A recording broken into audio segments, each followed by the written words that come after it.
Analysis చేద్దాం. Good evening Bharat. Good evening రానా. Yeah, ఇవాళ కేటీఆర్ ని కూడా పేలవబోతున్నారు. అసలు ఏం జరిగిపోతుంది? చాలా సీరియస్ ఇష్యూ అవబోతుంది అంటారా? ఏం చెప్తారు? సో ఆయన అన్నారు కార్తీక దీపం సీరియల్ అని. సో ఒకటి సిట్ విచారణ వీళ్ళని పిలవడానికి ఇంత సమయం ఎందుకు పట్టింది అయితే నాకు అర్థం కావట్లేదు. హరీష్ రావు అయినా, కేటీఆర్ అయినా, కేసీఆర్ అయినా. ఎందుకంటే రాధాకిషన్ రావు కన్ఫెషన్ స్టేట్మెంట్ లో పెద్ద ఆయన ఆదేశాల మేరకు ఇదంతా చేశామని రాధాకిషన్ రావు, నాట్ ప్రభాకర్ రావు. ప్రభాకర్ రావు వీళ్ళేం చెప్తారు, కాంగ్రెస్ నేతలు అడిగితే డైలీ సీరియల్ అంటే ప్రభాకర్ రావు లేదు కదా ఇండియాలో, ప్రభాకర్ రావు ఇక్కడ అందుబాటులో లేడు కదా అని చెప్తారు. ఇండియాకి వచ్చి కూడా ఆయన 4-5 నెలలు అయింది. సుప్రీంకోర్టు ప్రొటెక్షన్ ఉంది. డిసెంబర్ 25-26 తేదీనే విచారణ కూడా జరిగింది. కానీ ప్రభాకర్ రావు రాకముందే రాధాకిషన్ రావు తన కన్ఫెషన్ స్టేట్మెంట్ లో పెద్ద ఆయన ఆదేశాల మేరకు చేశామన్నారు. పెద్ద ఆయన అంటే ఎవరు? కేసీఆర్. సో ఉన్నప్పుడు ఆ డౌట్ ఉన్నప్పుడు పెద్ద ఆయన అని ఉన్నప్పుడు ముందుగానే విలువ వచ్చేది అంతా కూడా. హరీష్ రావు మీద కూడా ఫోన్ ట్యాపింగ్ చేశారని చక్రధర గౌడ్ గతంలో కేసు వేశారు. పంజాగుట్ట పోలీస్ స్టేషన్ లో కేసు వేశారు. సరే అది సుప్రీంకోర్టులో డిస్మిస్ అయింది. సుప్రీంకోర్టు దానిలో ఏం వాస్తవం లేదని. సో పిలిస్తే గనక ఇన్ని రోజులు ఎందుకు ఆలస్యం జరిగింది దీనిలో అంటే, ఒకటి ఇప్పుడు టైమింగ్ ఆఫ్ ది కేటీఆర్ పిలవడం, హరీష్ రావును పిలవడం, సిట్ ఇన్వెస్టిగేషన్ ఏ బ్యాక్గ్రౌండ్ లో వస్తుంది? మొన్న కోమటిరెడ్డి వెంకటరెడ్డి ఐఏఎస్ అధికారి ఇష్యూ, ఎన్టీవీ జర్నలిస్టుల అరెస్టు, ఆ తర్వాత ఆంధ్రజ్యోతి కథనం బట్టి విక్రమార్క ఎన్టీవీ గురించి. ఇవన్నీ చూసిన తర్వాత మంత్రులు కొట్లాడుకుని ఇవన్నిటి వెనుక రేవంత్ రెడ్డి ఉన్నాడన్న ఒక ఆరోపణ. నేను లేను అని చెప్పుకునేందుకు ఆయన కోమటిరెడ్డి వ్యవహారంలో సిట్ వేశారు. సిట్ వేసి అరెస్ట్ చేసిన తర్వాత మళ్ళీ బీఆర్ఎస్ లేదా బీజేపీ అందరు కలిసి తిట్టారు, మీరు జర్నలిస్ట్ అరెస్ట్ చేస్తారా ఇట్లా అని చెప్పి. ఆ 3 జర్నలిస్టులు ఒక జర్నలిస్టుతో సీఎం 10 నిమిషాలు మాట్లాడాడు అని చెప్పి వేరే వాళ్ళ ఆరోపణలు గుప్పిస్తున్నారు. బట్టి గురించి వ్యతిరేక వార్తలకు సంబంధించి సీఎం ఉన్నారని చెప్పి ఇంకోవైపు ఆరోపణలు వస్తాయి. ఈ సమయంలో ఆయన దావోస్ వెళ్ళిపోతారు. మున్సిపల్ ఎలక్షన్స్ ఉన్నాయి. సో మొన్నటి వరకు ఏంది, లాస్ట్ 10-15 రోజులుగా వార్త ఏంది, మంత్రులు ఒకరినొకరు కొట్టుకుంటున్నారు, ముఖ్యమంత్రికి మంత్రులకి సఖ్యత లేదు అన్న సమయంలో ఆ ఇష్యూను డైవర్ట్ చేసేందుకు ఇప్పుడు వీళ్ళిద్దరిని ఫోన్ ట్యాపింగ్ పిలిచారన్నది అందరూ అనుకుంటున్నారు. ఇన్ని రోజులు చేయకుండా timing of the KTR questioning, Harish Rao questioning ఏం జరుగుతుందంటే, ఒక ఇంప్రెషన్ ఏంటంటే వీళ్ళు దీన్ని ఈ అంశాన్ని రాజకీయ లబ్ధి కోసం వినియోగించుకుంటున్నారు, ఇష్యూను డైవర్ట్ చేసేందుకు వినియోగించుకుంటున్నారు. ఇన్ని రోజులు ఏం చేశారు, 2 సంవత్సరాలు ఏం చేశారు అంటే, నిజంగా ఫోన్ ట్యాపింగ్ గురించి డిసెంబర్ 7వ తేదీ, డిసెంబర్ 10వ తేదీ ప్రణీత్ రావు హార్డ్ డిస్క్ ధ్వంసం చేశాడు. మార్చి 10వ తేదీన కేసు ఫైల్ అయింది. మార్చి 10 అప్పుడు పార్లమెంట్ ఎలక్షన్ ముందు ఫోన్ ట్యాపింగ్ గురించి రచ్చ చేశాడు. పార్లమెంట్ ఎలక్షన్ కాగానే సైలెంట్. ఎప్పుడు మొన్న మళ్ళీ జూబ్లీహిల్స్ ఎలక్షన్ ముందు మళ్ళీ ఫోన్ ట్యాపింగ్, ఇవన్నీ రచ్చ. తర్వాత మళ్ళీ మున్సిపల్ ఎలక్షన్ రాగానే ఒక రచ్చ. సో టైమింగ్ ఆఫ్ ది ఈ ఏదైతే ఉందో, ఏదైతే దీన్ని చేస్తున్నారో అది ఏం జరుగుతుందంటే, విచారణకు సంబంధించి ఒక వీళ్ళను బెదిరించేందుకు, బ్లాక్మెయిల్ చేసేందుకు నేను మొన్ననే చెప్పాను ఏంటంటే, ఫోన్ ట్యాపింగ్ అన్నది చాలా తీవ్రమైన అంశం, వ్యక్తుల ప్రైవసీకి సంబంధించి. ఇందులో పోలీసులు, ఇంటెలిజెన్స్ అధికారులు కాకుండా ఇల్లీగల్ గా ఫోన్ ట్యాపింగ్ జరిగితే, లేదా దీనిలో డైరెక్ట్ గా పలానా వాళ్ళ ఫోన్ ట్యాపింగ్ చేయమని కేసీఆర్ గాని, కేటీఆర్ గాని, హరీష్ రావు గాని అంటే గనక డెఫినెట్ గా వాళ్ళని శిక్షించాల్సిందే. ఓకే, ఇప్పుడు ఈ ఫోన్ ట్యాపింగ్ సంబంధించి ఎవరెవరి సంబంధం ఉండే అవకాశం ఉంది? ఒకటి హోమ్ సెక్రటరీ, అప్పట్లో హోమ్ సెక్రటరీగా ఉన్న వ్యక్తి ఎవరు? రవి గుప్తా ఒకళ్ళు. అప్పట్లో చీఫ్ సెక్రటరీగా ఉన్న వ్యక్తి, చీఫ్ సెక్రటరీగా శాంతి కుమారి, మొదటి రేవంత్ రెడ్డి గవర్నమెంట్ లో ఉన్న వ్యక్తి శాంతి కుమారి చీఫ్ సెక్రటరీగా ఉన్నారు. అంతకుముందు సోమేష్ కుమార్ ఉన్నారు. సోమేష్ కుమార్ కంటే ముందున్న వాళ్ళు ఎవరు? సో ఎందుకంటే చీఫ్ సెక్రటరీ, హోమ్ సెక్రటరీ దగ్గర నుంచి ఈ వెళ్తాయి ఫోన్ ట్యాప్ ఎవరు చేయాలన్నది. వాళ్ళు ఎట్లా అప్రూవల్ ఇచ్చారు దీనిలో. తర్వాత అంతకుముందు డీజీపీగా ఉన్న వ్యక్తి మహేందర్ రెడ్డి. ఇవాళ కేటీఆర్ ప్రెస్ మీట్ పెట్టి ఆరోపణలు చేశారు. శివధర్ రెడ్డి మొట్టమొదటి ఇంటెలిజెన్స్ చీఫ్ కదా, మరి ఆయన ఎందుకు 2014-16 సమయంలో ఎందుకు విచారించకూడదు? సో ఇవన్నీ క్వశ్చన్స్ రేజ్ అవుతున్నాయి. ఈ ముఖ్యమంత్రి దావోస్ పర్యటనకు వెళ్లి ఈ సమయంలో మంత్రుల మధ్య గొడవలు జరుగుతుండగా, మున్సిపల్ ఎలక్షన్స్ ఉండగా చేసిన దాన్ని బట్టి ఏమవుతుందంటే దీనికి ఒక శాంక్టిటీ రావట్లేదు. ఫోన్ ట్యాపింగ్ నిజంగానే జరిగింది, ఈ బాధితులు దీని వెర్షన్ కంటే ఎక్కువగా ఇది ఒక పొలిటికల్ ఇష్యూ అయి కూర్చుంది. సో కాంగ్రెస్ ప్రభుత్వం అసలు ఏమి ఈ ఎలక్షన్స్ లేనప్పుడు, ఈ మంత్రుల మధ్య కొట్లాట లేనప్పుడు గనక వీళ్ళని విచారణకు పిలిచుంటే ఇట్లా అయి ఉండేది కాదు. ఇది జూబ్లీ హిల్స్ ఎలక్షన్ వచ్చినప్పుడు ఓసారి, పంచాయతీ ఎలక్షన్స్ వచ్చినప్పుడు ఓసారి, మున్సిపల్ ఎలక్షన్స్ వచ్చిన ఓసారి కార్తీక దీపం, ఋతురాగాల సీరియల్ లాగా నడిపిస్తే, మీకు గుర్తొచ్చినప్పుడల్లా నడిపిస్తే ఏమవుతుంది? ఇట్లే అవుతుంది, ప్రాబ్లం అవుతుంది ప్రతిపక్షం క్వశ్చన్ చేసేటప్పుడు. రెండవ యాంగిల్ ఏంటంటే హీరోయిన్ల ఫోన్లు ట్యాప్ చేశారు, సమంత లేకపోతే ఇంకా రకరకాల పేర్లు చెప్పారు. ఎందుకు హీరోయిన్లను విచారణకు విలువలేదు? మా యూట్యూబ్ ఛానల్స్ లేకపోతే శాటిలైట్ ఛానల్స్ అందరూ యూట్యూబ్లో తమ్మునేలు పెట్టుకుని వాళ్ళ ఫొటోస్, అటు కేటీఆర్ ఇటు వాళ్ళ ఫొటోస్ పక్కన పెట్టుకోవడానికి ఈ లీకుల. ఇప్పటివరకు ఎందుకు క్వశ్చన్ చేయలేదు? ఒకవేళ ఏ హీరోయిన్ ఫోన్ గనక ట్యాప్ అవుతే గనక, ఫోన్ ట్యాపింగ్ 100కు 200% జరిగింది రెహానా. ఓకే, 100కు 200% బీఆర్ఎస్ హయాంలో జరిగింది. ఇల్లీగల్ గా కూడా జరిగింది ట్యాపింగ్ అని నేను అంటాను, అక్రమంగా కూడా జరిగింది. రేవంత్ రెడ్డి చేశారు, బండి సంజయ్ చేశారు, తర్వాత రఘునందన్ రావు ఫోన్ ట్యాప్ చేశారు, చాలా మంది చేశారు. ఇది ఎవరో ఒకళ్ళకి దీనిలో అకౌంటబిలిటీ లేకపోతే, ఇప్పుడు కాంగ్రెస్ ప్రభుత్వం చేస్తుంది ఏంటంటే కేసులో శిక్ష పడే విధంగా నాకు ఎవరికి కనిపించట్లా. అల్టిమేట్గా ఏం జరగాలి? ఏదో కొన్ని సంవత్సరాలు నడిచి కాకుండా శిక్ష కన్విక్ట్ అయితే నెక్స్ట్ వచ్చే ప్రభుత్వం భయపడుతుంది ఇలాంటివి చేయడానికి.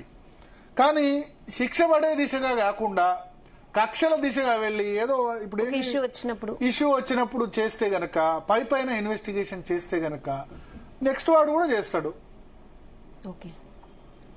నెక్స్ట్ వచ్చే అధికారులు భయపడాలి. అంటే ఇప్పుడు నెక్స్ట్ ఇప్పుడున్న మొన్న అధికారులు భయపడాలి, రాబోయే అధికారులు ఫోన్ ట్యాపింగ్ చేసింది భయపడాలి.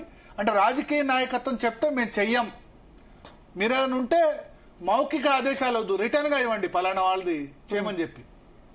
ఇప్పుడు ఒక లీక్ ఇచ్చారు, కేసీఆర్ ఫామ్ హౌస్ నుంచి చిట్టీలు స్లిప్స్ ఇస్తే ఎవరిదంటే వాళ్ళ ఫోన్ ట్యాపింగ్ చేశారన్నారు. ఎందుకు చేశారు అధికారులు స్లిప్స్ ఇస్తే? ప్రభాకర్ రావును, రాధాకిషన్ రావును వేయండి లోపల. మీరు స్ట్రాంగ్ లాయర్, గట్టి లాయర్ ఉంటే ప్రభాకర్ రావు ఎందుకు బయట ఉంటాడు? సో ఇక్కడ అల్టిమేట్ గా జరుగుతుంది ఏంటంటే ఫోన్ ట్యాపింగ్ అన్నది ఇంకొకసారి చేసేందుకు ఏ ప్రభుత్వము, ఏ అధికారి సాహసించకూడదు. మీకు జగన్ ఆస్తుల కేసు వచ్చిన తర్వాత ఐఏఎస్ అధికారులు కూడా కొంత గట్టిగా ఉన్నారు, ఎందుకంటే మా మీదకి వస్తుందని చెప్పి అనుకున్నారు. ఇప్పుడు ఆంధ్రప్రదేశ్ ప్రభుత్వంలో కూడా ఎక్స్ట్రా చేస్తే ఒకళ్ళిద్దరు ఐపీఎస్ ఆఫీసర్లు జైల్లో పెట్టారు, సీతారామాంజనేయులు, తర్వాత మిగతా వాళ్ళు విశాల్ గున్ని, అటువంటి ఆఫీసర్స్ కూడా బ్లేమ్ అయిన పరిస్థితి. ఐఏఎస్ పివి సునీల్ కుమార్, ఇటువంటి వాళ్ళు కోర్టుల చుట్టూ తిరగాల్సిన పరిస్థితి వచ్చింది కదా. సో ఈ అల్టిమేట్ గా ఫోన్ ట్యాపింగ్ చేస్తే ఎవరు చేయాలి? అధికారులు చేయాలి, పోలీస్ అధికారులు చేయాలి, ఇంటెలిజెన్స్ వాళ్ళు చేయాలి, ఇది చేయాలి. చట్టాన్ని దాటి చేసి అంటే పెద్ద ఆ పొలిటికల్ రాజకీయ నాయకత్వాన్ని మెప్పించే దిశగా గనక వెళితే గనక నష్టం జరుగుతుందన్న మెసేజ్ వెళ్ళాలి. ఆ మెసేజ్ వెళ్ళాలంటే కనుక ఈ ఫోన్ ట్యాపింగ్ కేసును రాష్ట్ర ప్రభుత్వం సీరియస్ గా తీసుకుని ఎన్నికలు వచ్చినప్పుడు కాకుండా మున్సిపల్ ఎన్నికలు ఉండగానే ఒకసారి అంటే ఏంటంటే ఇక వార్తలన్నీ కూడా మొత్తం టీఆర్ఎస్ దారుణాలు చేసేసిందని చెప్పి ఇష్యూస్ డైవర్షన్ చేసేందుకు కాకుండా జూబ్లీ హిల్స్ ఎన్నికలు, పంచాయతీ ఎన్నికలు, మున్సిపల్ ఎన్నికలు ఇటువంటి సందర్భాల్లో కాకుండా పార్లమెంట్ ఎన్నికల ముందు కేసు రిజిస్టర్ చేశారు. ఆ మధ్యలో సంవత్సరం ఎటుపోయిందో ఏం లేదు, అప్పుడు ఏం ఎన్నికలు లేవు, అందుకని ఆ ఇష్యూ లేదు, పత్తా లేకుండా పోయింది. మొన్నటి వరకు నందును అసలు విచారించలేదు. మన స్టూడియోకి వచ్చి ఆయన మాట్లాడిన తర్వాత అప్పుడు విచారించారు. ఇంకా చాలా మంది, ఇప్పుడు కవిత భర్త ఫోన్ ట్యాప్ చేశారన్నారు, ఇంతకాలం విచారించలేదు. ఇప్పుడు విచారిస్తే ఏమవుతుంది? ఆ పార్టీలో ఉన్నప్పుడేమో మాట్లాడలేదు, పార్టీ నుంచి బహిష్కరించిన తర్వాత విచారిస్తే కవితను రేవంత్ రెడ్డి ఆడిస్తున్నాడు, రేవంత్ రెడ్డి చెప్పిన మేరకు ఆడిస్తున్న ఆరోపణలకు బలం చేకూరుస్తుంది కదా. సో పొలిటికల్ వెండట్టా కోసం చేస్తున్నారన్న ఫీలింగ్ కాంగ్రెస్ ఇండైరెక్ట్ గా జనరేట్ చేస్తోంది. క్వశ్చన్ చేయడానికి ఇంత సమయమా? కేటీఆర్ ఫార్ములా 1 కేసులో విచారణకు పిలిచారు ఇంతకుముందు, అవునా? పిలిచారు కదా. మరి ఫార్ములా 1 కేసులో అయినప్పుడు ఫోన్ ట్యాపింగ్ కేసులో ఎందుకు ఇంత సమయం పడుతుంది? జగన్ ఆస్తుల కేసులో 11 ఛార్జ్ షీట్లు దాఖలు చేసేందుకు 2 సంవత్సరాలు పట్టింది. ఫోన్ ట్యాపింగ్లో ఇప్పుడు అసలు నత్తనడక నడుస్తుంది. ఓకే. నత్తనడక అంటే ఇప్పుడు సరే హరీష్ రావు రాగానే వెంటనే కేటీఆర్ అన్నారు కదా, ఎందుకు హరీష్ రావు కేటీఆర్ మీకు కనబడుతున్నారు, నెక్స్ట్ కేసీఆర్ పిలిచినా పిలుస్తారు. ఎప్పుడు లీక్ వచ్చింది? డిసెంబర్ 27, 28వ తేదీ. అంటే ఇది ఎట్లా ఉందంటే మీరు ఎక్కువ మాట్లాడకండి, ఎక్కువ మాట్లాడితే మిమ్మల్ని విచారణ పిలుస్తాం చేస్తాం అన్నట్టు వైఖరి ఖచ్చితంగా కనబడుతోంది. సో ఇవన్నీ ఇట్లా జరగడం వల్ల ఏం జరుగుతుందంటే అల్టిమేట్గా ఓకే ఇది ఒక రాజకీయ అంశం అన్నది అవుతుంది. నేను దీన్ని చాలా సీరియస్ అంశం అని చెప్తున్నా. ఫోన్ ట్యాపింగ్ మీది నాది జర్నలిస్టులది అందరూ చేశారు. ఎవరికైనా వ్యక్తిగత జీవితాలు వ్యక్తిగత దానికి సంబంధించి ఉంటాయి. భార్యాభర్తలు ఇద్దరు మాట్లాడుకున్న ఫోన్లు కూడా ప్రభుత్వాల దగ్గరికి వెళ్తే తప్పు కదా. రెండోది ఫోన్ ట్యాపింగ్ బీఆర్ఎస్ ప్రభుత్వం చేయలేదా అంటే చేసింది. చేసి దుబ్బాక మునుగోడు ఆ ఎలక్షన్లో అవతల వాళ్ళ పైసలు పట్టుకుంది, వాళ్ళ పైసలు ఏమో వంచేశారు. ఫోన్ ట్యాపింగ్లో నేను 2 విషయాలు, ఎటువంటి ఫోన్ ట్యాపింగ్ చేయాలంటే టెర్రరిస్టుల phone tapping, Maoist sympathisers phone tapping చేయాలి. దేశ భద్రత కోసం అవసరం, అది చేయకుండా ఉంటే కాదు. భద్రతా బలగాలకి పోలీసులకి అధికారాలు ఇవ్వకపోతే లా అండ్ ఆర్డర్ ఎట్లా ఉంటుంది? గ్యాంగ్స్టర్లది, రౌడీ షీటర్లది, పీడీ యాక్ట్ పెట్టిన వాళ్ళది, వాళ్ళు క్రైమ్ చేయబోయే ముందే నివారించాలంటే ఫోన్ ట్యాపింగ్ తప్పనిసరి. రెండోది ప్రభుత్వాన్ని అస్థిరపరిచే ప్రయత్నం చేస్తే ఫోన్ ట్యాపింగ్ చేసిన అస్థిరపరిచే సమాచారం ఉంటే ఫోన్ ట్యాపింగ్ చేసినా తప్పులేదు. ఓటుకు నోటు కేసు అప్పుడు 2015లో అట్లే బయటపడింది. మొన్న నందుకు సంబంధించిన ఫోన్ ట్యాపింగ్ కూడా కేసీఆర్ వాయిస్ వినిపించారు కదా, అది కూడా ఎమ్మెల్యేలని కొనుగోలు చేసే ప్రయత్నం ఉన్నది. అటువంటి చేసినా కొంతమేరకు ఓకే. ఈ ప్రభుత్వం కూలగొట్టే ప్రయత్నం చేస్తున్నప్పుడు ఆ ప్రభుత్వంలో ఉన్న వాళ్ళు చేతులు కట్టుకొని కూర్చోరు కదా, నా ప్రభుత్వాన్ని కూలగొడతా అంటే. సో ప్రభుత్వాన్ని కూలగొట్టి ఎమ్మెల్యేల బేరసారాలు కొనుగోలు అదొకే. బట్ ఎన్నికల్లో ఇంకేమంటారు బీఆర్ఎస్ తరపు వాదన, ఎన్నికల్లో డబ్బులు పట్టుకున్నాం కదా, ఎన్నికల్లో డబ్బులు ఖర్చు పెట్టకుండా నివారించాం కదా, మీ డబ్బులేమో మీరు వంచేశారు. హుజురాబాద్లో ఓటుకు 6,000 వంచారా లేదా? ఈటల రాజేందర్ను పంచనివద్దు, దుబ్బాకలో రఘునందన్ రావు పైసలు వంచనివద్దు, మునుగోడులో రాజగోపాల్ రెడ్డి పైసలు వంచనివద్దు. ఇదే కదా మీరు చేసింది. అది గొప్ప కార్యం ఏం కాదు కదా.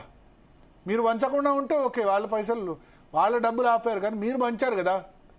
సో ఈ ఫోన్ ట్యాపింగ్ను ఒక టూల్గా, ఒక కిట్గా వినియోగించుకుంటున్నాయి రాజకీయ పార్టీలు. అంటే ఎవరి స్వప్రయోజనాల కోసం వాళ్ళు వినియోగించుకుంటారు. ఇదే కాకుండా ఎవరెవరితో మాట్లాడుతున్నారు, ఈ రాజకీయ నాయకులకు ఎవరితో ఉన్న సంబంధాలు ఉన్నాయా, సన్నిహిత సంబంధాలు ఉన్నాయా, హీరోయిన్తో సంబంధాలు ఉన్నాయి, మహిళలతో సంబంధాలు ఉన్నాయి, ఎందుకు వ్యక్తిగత జీవితాలు? మొన్న కోమటిరెడ్డి వ్యక్తిగత జీవితమైనా తప్పే, కేటీఆర్ వ్యక్తిగత జీవితమైనా తప్పే. కోమటిరెడ్డి ఇంట్లో వాళ్ళు ఆయన నాకు ఇంత విషయం ఇవ్వండి అని కోమటిరెడ్డి అన్నాడు కదా, కేటీఆర్ కూడా అప్పుడు ఆరోపించినప్పుడు తప్పే కదా. దాంతో ఏంది ప్రజలకేం సంబంధం? ప్రజలు దాన్ని చూసి చేసేది అవునా? ప్రజలు వ్యక్తిగత జీవితాలు చూసి ఓటేస్తారా? 2-3 లీగల్గా అవకాశం లేదు, ఇల్లీగల్గా 2-3 పెళ్లి చేసుకున్న వాళ్ళు ఎంతమంది? కరుణానిధికి ఎంతమంది భార్యలు, ఎన్నిసార్లు ముఖ్యమంత్రి అయినాడు?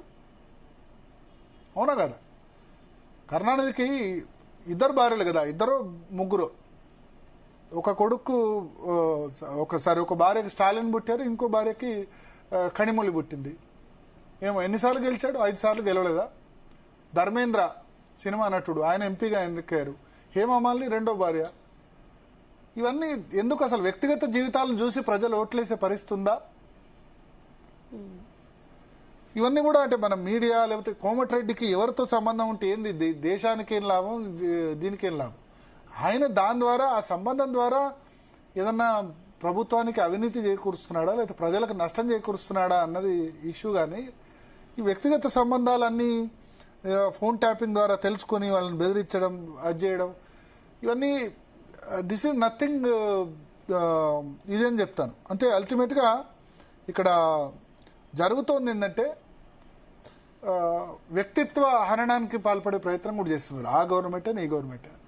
బీఆర్ఎస్ సంబంధించి యాంగిల్ ఏంటంటే ఫోన్ ట్యాపింగ్ గతంలో ప్రభుత్వం చేసింది, మేం చేశాం, ఇక ముందు చేస్తారు, ఇది కాదు, ఇది కరెక్ట్ ఆన్సర్ కూడా కాదు. ఫోన్ ట్యాపింగ్లో ఒకవేళ మీ ప్రమేయం లేకుండా పోలీస్ అధికారులు మాత్రమే చేస్తే గనక ఎస్, ఆ పోలీస్ అధికారులు క్వశ్చన్ చేయండి అని చెప్పండి, అంతే కదా. ఇప్పుడు బీఆర్ఎస్ ఉద్దేశం ఏంటంటే ఇంకో 2.5 ఏళ్ళు చేస్తే మాకు గవర్నమెంట్ వస్తుంది, ప్రభాకర్ రావునైనా వాళ్ళనైనా బయటపడేస్తామని అనుకుంటారు. కానీ ప్రభాకర్ రావు చేసిందైనా, రాధాకిషన్ రావు చేసిందైనా, భుజంగరావు చేసిందైనా 100% తప్పు. ఇటువంటి అధికారులకు శిక్ష పడాలి, దాని వెనుక ఉన్న రాజకీయ నాయకులకు కూడా శిక్ష పడాలి. ఫోన్ ట్యాపింగ్ వ్యవహారాన్ని నెక్స్ట్ ఎవరైనా చేయాలంటే గజ్జుమని వనకాలి. ఎందుకు లేనిపోని తలకాయ నొప్పని ఈ రాజకీయ నాయకత్వం చేయమంటది.